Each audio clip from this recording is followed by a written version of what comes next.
ఒకసారి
తమ్ముడు తమ్ముడు తమ్ముడు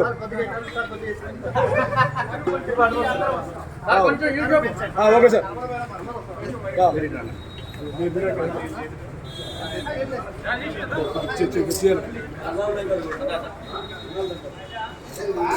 సార్ ఉందా సార్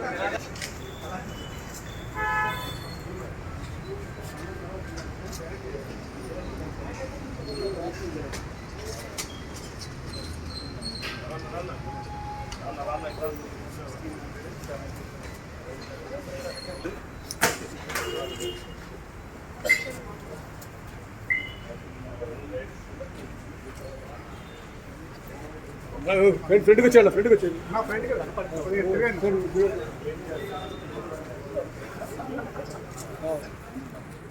అలా ఒకరు అందరికి ఇస్తాను సార్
ఓకేనా. ఈరోజు Andhra Pradesh cooperative central banks employees association 61వ వ్యవస్థాపక దినోత్సవం మరియు all India bank employees association 80వ వ్యవస్థాపక దినోత్సవం సందర్భంగా Andhra Pradesh cooperative central banks employees association ఆధ్వర్యంలో శ్రీకాకుళం నుంచి సహకార చైతన్య యాత్ర చేపట్టడం జరిగింది. శ్రీకాకుళంలో ఏప్రిల్ 13వ తేదీ మా వ్యవస్థాపక దినోత్సవం రోజు ప్రారంభమైన ఈ యాత్ర విజయనగరం, విశాఖపట్నం, రాజమండ్రి, ఏలూరు, విజయవాడ, గుంటూరు, నంద్యాల, అనంతపూర్, కడప, తిరుపతి, నెల్లూరు, ఈరోజు ప్రకాశం జిల్లాలో ఒంగోలులో ముగించడం జరుగుతుంది. ఇప్పటి వరకు 1677 కిలోమీటర్లు ఈ యాత్ర జరిగింది. 13 జిల్లాల్లో కూడా ప్రయాణం జరిగింది. ఈ యాత్ర యొక్క ముఖ్య ఉద్దేశం ఒకటే, సహకార చైతన్య యాత్ర. సహకార రంగం అనేది గ్రామీణ రైతాంగానికి వాళ్ళ పరపతి అవసరాలు తీర్చుకోవడం కోసం ఏర్పాటు చేసినటువంటి ఈ సహకార సంఘాలు, సహకార బ్యాంకులు రోజు రోజుకి మితిమీరిన రాజకీయ జోక్యం వలన అవి కుంటుపడుతూ వస్తూ ఉన్నాయి. దాని మీద చైతన్యం కలిగించడం కోసం, రాజకీయం అనేది ఎక్కడైనా ఉంటుంది కానీ పరిమితికి మించి ఇక్కడ జోక్యం ఏర్పడటం వల్ల రాజకీయాలు, ప్రభుత్వాలు మారినప్పుడల్లా బ్యాంకుల మీద ఎంక్వైరీలు రావటం, ఇవన్నీ కూడా బ్యాంకుల అస్తిత్వానికి కూడా దెబ్బతీసే విధంగా ఉన్నాయి. 51 అని ఏదైతే విచారణ జరుగుతుందో సెక్షన్ 51 ప్రకారం అవి నిష్పక్షపాతంగా జరగట్లేదు, రాజకీయ నాయకుల ప్రేరేపిత ఎంక్వైరీలాగా ఉన్నాయి. వాటికి వ్యతిరేకంగా వాటిని రద్దు చేయాలని కోరుతూ స్వతంత్ర విచారణ సంస్థలను ఏర్పాటు చేసి మాత్రమే సహకార సంఘాలు, సహకార బ్యాంకుల్లో భవిష్యత్తులో విచారణలు చేపట్టాలని, దీంతోపాటు కేంద్ర రాష్ట్ర ప్రభుత్వాలు, సహకార రంగం అనేది అత్యంత పెద్ద సంస్థ, పంచాయతీరాజ్ తర్వాత ఉన్నటువంటి సెక్టర్లో కోఆపరేటివ్ సెక్టర్ అనేది చాలా లార్జెస్ట్ సెక్టర్. దేశంలో ప్రతి ఒక్క ప్రాంతంలో, గ్రామీణ ప్రాంతాల్లో కూడా ఈ సహకార సంఘాలు ఉంటాయి. కానీ దీని మీద ఒక నిర్లక్ష్యం అనేది ఉంది, నష్టాల బాటన పడుతూ ఉన్నాయి. వాటికి ఆర్థిక సహాయాన్ని అందించాలి. రైతాంగం కోసం మేము ఇది చేసాం, అది చేసామని చాలా ప్రభుత్వాలు చెప్తూ ఉంటాయి. ఏ ప్రభుత్వం అయినా, నేను ఒక్క ప్రభుత్వం గురించి మాట్లాడలేదు, మేము రైతు పక్షపాత ప్రభుత్వాలు అంటారు. కానీ రైతాంగానికి సేవ చేస్తున్నటువంటి ఈ సహకార సంఘాలు, సహకార బ్యాంకులు ఏవైతే ఉన్నాయో వీటికి ఆర్థిక చేయూతనిచ్చి నిలబెట్టాల్సిన బాధ్యత కూడా ఆ ప్రభుత్వాల మీద ఉంది. వీటన్నిటికీ డిమాండ్ చేస్తూ సహకార రంగంలో 2 అంచెల విధానాన్ని ప్రవేశపెట్టాలనేది ఒక ప్రధాన డిమాండ్తో ఈ యాత్రను ముందుకు తీసుకెళ్లడం జరుగుతుంది. ఈరోజు ముగింపు వేదికగా ఒంగోలులో ముగింపు కార్యక్రమం జరుగుతుంది. మే 9, 10, 2026 వచ్చే నెలలో Andhra Pradesh cooperative central banks employees association 14వ మహాసభలు ఒంగోలులో జరుగుతున్నాయి. ఆ ఒంగోలులో జరిగే మహాసభల నిమిత్తం ఈ కార్యక్రమాలు 14 బైక్స్తో 21 మంది రైడర్సు 10 జిల్లా సహకార కేంద్ర బ్యాంకుల నుంచి ఈ కార్యక్రమాల్లో పాల్గొన్నారు. దిగ్విజయంగా, దేవుడి దయ వల్ల ఎలాంటి ఆటంకాలు లేకుండా ఈరోజు మా రైడర్స్ అందరి సహకారంతో ఈ కార్యక్రమాన్ని సహకార యాత్రని ఇక్కడ ముగుస్తున్నాం. విశేష స్పందన లభించింది. ఈ యాత్ర జరుగుతున్న సమయంలో సాధారణ ప్రచారికం ఎందుకు మీరు ఇది చేస్తున్నారు అని అడగటం, మా జిల్లాలకు వెళ్ళినప్పుడు మా ఉద్యోగులతో ఇంటరాక్ట్ అవ్వటం, వ్యవస్థను కాపాడుకోవాలంటే ఉద్యోగులు చాలా కీలకమైన పాత్ర వహించాలి, మీరందరూ కూడా దాంట్లో భాగస్వాములు అవ్వాలి, జరుగుతున్న తప్పులను సరి చేసుకోవాల్సిన అవసరం ఎంతైనా ఉందని మా ఉద్యోగులకు చెప్పేవి మా ఉద్యోగులకు కూడా చెప్పడం జరిగింది. రాబోయే మహాసభల్లో దీనిపై కీలక తీర్మానాలు చేసి అసోసియేషన్గా మా భవిష్యత్ కార్యాచరణను ప్రకటించడం జరుగుతుంది. యాత్ర కాదు, సాహస యాత్రగా చెప్పుకోవచ్చు. ఎందుకంటే బయట వాతావరణం చూసినట్లయితే కాలు అడుగు బయట పెట్టలేని పరిస్థితుల్లో 1670 కిలోమీటర్లు దాదాపుగా వీళ్ళు శ్రీకాకుళం నుంచి ఇన్ని జిల్లాలు తిరిగి ఈ ఒంగోలు ఈ యాత్రను ముగించారు. కేవలం మీరు చూసినట్లయితే గ్రామీణ ప్రాంతాల్లో రైతులకు ఏదైతే మామూలు బ్యాంకులు, ప్రభుత్వ రంగ బ్యాంకులు ఏవైతే వాటి అందించలేవో, సేవలు అందించలేవో అలాంటి గ్రామీణ ప్రాంతాల్లో రైతులకు కానీ మిగతా వ్యాపారవేత్తలకు కానీ ఈ సహకార సంఘాలు అనేవి చాలా కీలకమైన విషయం. చాలా సహకారం అందిస్తూ ఉంటాయి. అలాంటి సహకార బ్యాంకులు వాళ్ళు ఇంత ఈ మండు టెండర్లో ఇంత పోరాటం చేసి సహకార యాత్ర చేశారు. వీళ్ళకి న్యాయమైన డిమాండ్లను వెంటనే పరిష్కరించాలని చెప్పి మరియు రేపు మేలో 9-10 తేదీలో వీళ్ళ జరుగుతున్న ఏంటన్నది కాన్ఫరెన్స్ ఏదైతే ఉందో దాన్ని కూడా సక్సెస్ చేయాలని కోరుకుంటూ సెలవు తీసుకున్నాను. Thank you. దానికి నేను నీళ్లు కోసం నేను అభివృద్ధి చేస్తున్నాను. మీ అందరికీ మన సుబాని భాషలో లాల్ సలాం sir. But one thing is great, నేను ఎప్పుడు మేనేజ్మెంట్ ఏ వ్యవస్థకైనా ఫౌండేషన్ అని చెప్తాను, కానీ ఒక విషయం మాట మీరందరూ చూసుకోండి, unions are pillars. Union is pillar. నేను ఏఐబిలోనే రీజనల్ సెక్రటరీగా ఉన్నాను, ఆల్ ఇండియా వైస్ ప్రెసిడెంట్గా కూడా ఉన్నాను. సో నాకు యూనియన్ అనేది కొత్త కాదు, కానీ ఎలా తిరిగాము అనేది ఆ వయసుకి అది తిరుగుతాం. So when you change the cadre you have to move along with the system. So Kumar garu లాంటి వ్యక్తి యూనియన్ లీడర్లోగా ఉంటే మేనేజ్మెంట్కి చాలా happy. Sir you're doing my part sir. మీరందరూ మీ పనులని మా పనులని మీరు చెప్తున్నట్టుగా అనిపిస్తుంది సార్. నేను చెప్తున్నది ఒకటే సార్, మీరు చైతన్య యాత్ర ఈ మిడ్ సమ్మర్లో చేశారంటే 21 మంది చెప్పారు. మంచి మాట కుమార్ గారి ద్వారా మనం విన్నాం. సహకార బ్యాంకుల కోసం 21 మంది సహకారంతో చేశారు. అది తప్పక దేవుడిగా దీవెన మీ అందరికి ఉంటాయి సార్, ఉన్నాయి, ఉంటూ ఉంటాయి. 21 మంది రైడర్స్ని అందరినీ నేను కలవలేకపోయాను, but I'm happy to meet you all of you. ఎందుకంటే కానీ ఈ 50 ఏళ్ల చరిత్రని మారుస్తూ మా సెంట్రల్ ఆఫీస్ బిల్డింగ్ని రెనోవేట్ చేయాలి, ఈ ఆఫీస్ అవ్వాలి, మొత్తం డిజిటలైజేషన్ అవ్వాలి అని మా చైర్మన్ గారు సంకల్పం చేశారు. ఆ సంకల్పమే ఈరోజు ఆధునీకరణ అనేది జరిగింది. అలాంటి ఎన్నో విప్లవాత్మకమైన మార్పుల్ని సార్ దిశానిర్దేశం చేస్తున్నారు. దాన్ని మేమందరం కూడా తూచా తప్పకుండా పాటిస్తున్నాము. అలాగే మన నాయకత్వం సార్ దగ్గరికి వచ్చి, సార్ మీ దగ్గర కాన్ఫరెన్స్ జరగాలి అంటే ముందు నా వంతుగా నేను కృషి చేస్తానని వాళ్ళకి హామీ ఇచ్చి మరి మీరు ముందుకు రండి, నేను తప్పకుండా మీకు ఈ కార్యక్రమం విజయవంతం చేసి పెడతానని చెప్పేసి సార్ మాట్లాడడం జరిగింది. సో సార్ ఏదైతే సందేశం ఇవ్వాలనుకున్నారో ఆ సందేశాన్ని మనం ఇప్పుడు విన్నాం.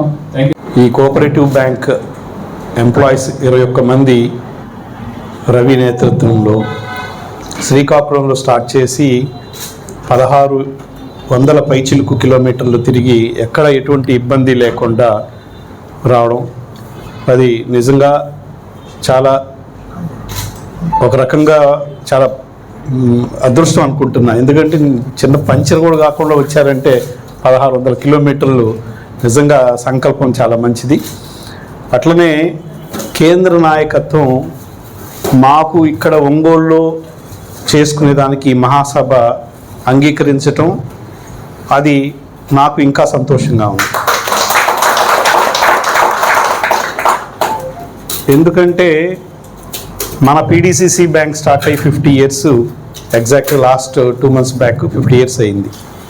సో కరెక్ట్గా మన మహాసభలు నెక్స్ట్ మంత్లో జరుగుతున్నాయి.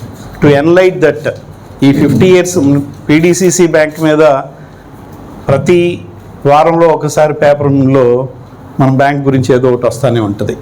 సో ఇవన్నీ మర్చిపోవాలా, ఇవన్నీ బ్యాంకులో ఎక్కడ ఎటువంటి ఇన్ఫర్మేషన్ మన వాళ్ళ దగ్గర నుంచి పోకుండా ఫస్ట్ నుంచి నేను కూడా, రవి గారు మీరు ఇందాక మాట్లాడింది అక్షర సత్యం. ఫస్ట్ నేను రాగానే నేను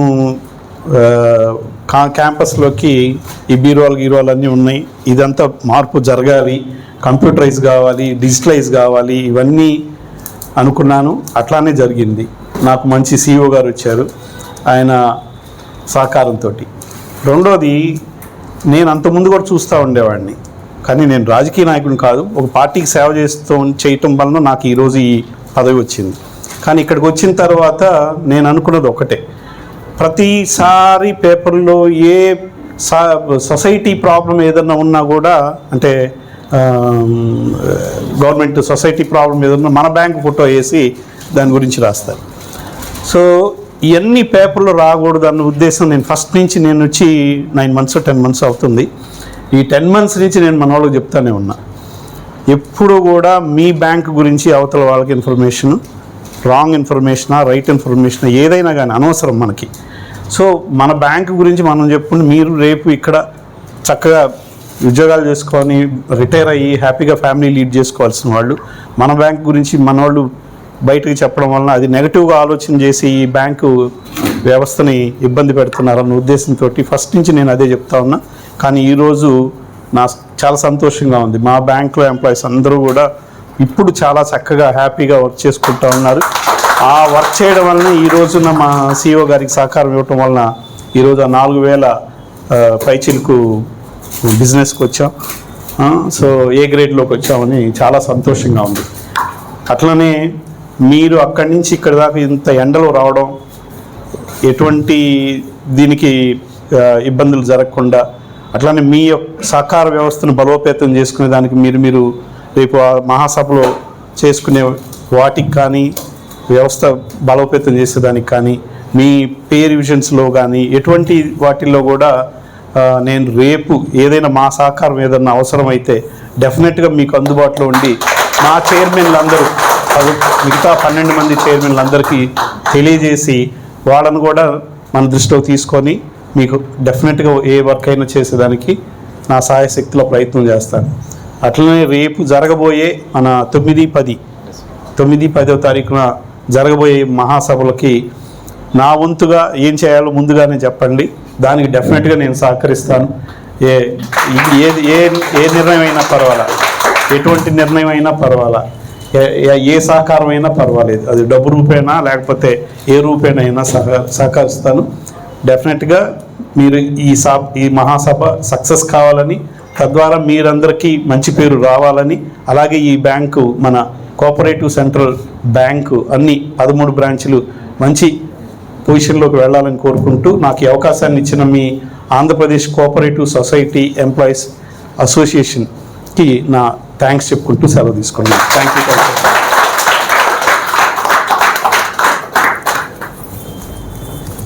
thank you sir.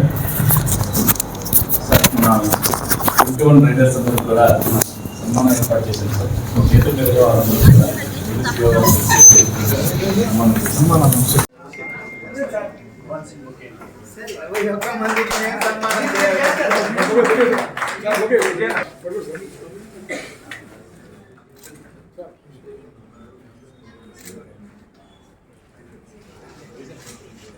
Yeah, more than a lady. So great of you.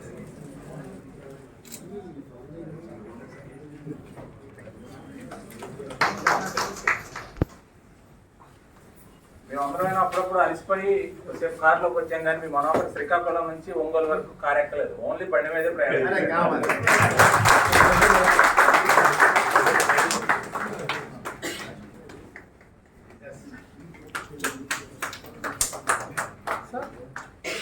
Kadapa Balaji sir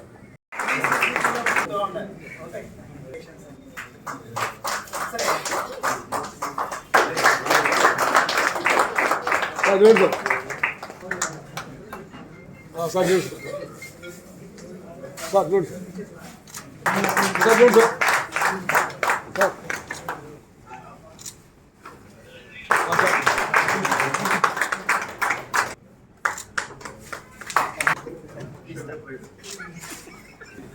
sir okay sir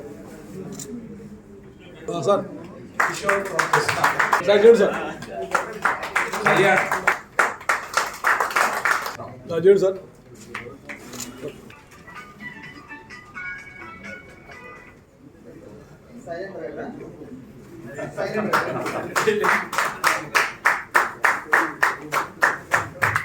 చూడు సార్ చూడు sir Sai Kumar Krishna, Vinay Kumar Krishna,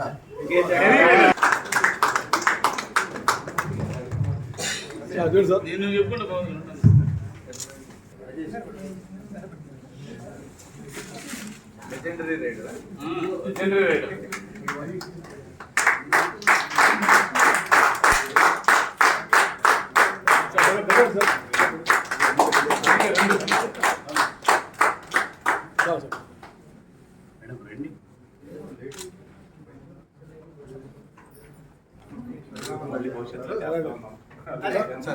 sir positive sir అవసరం రాకూడదు.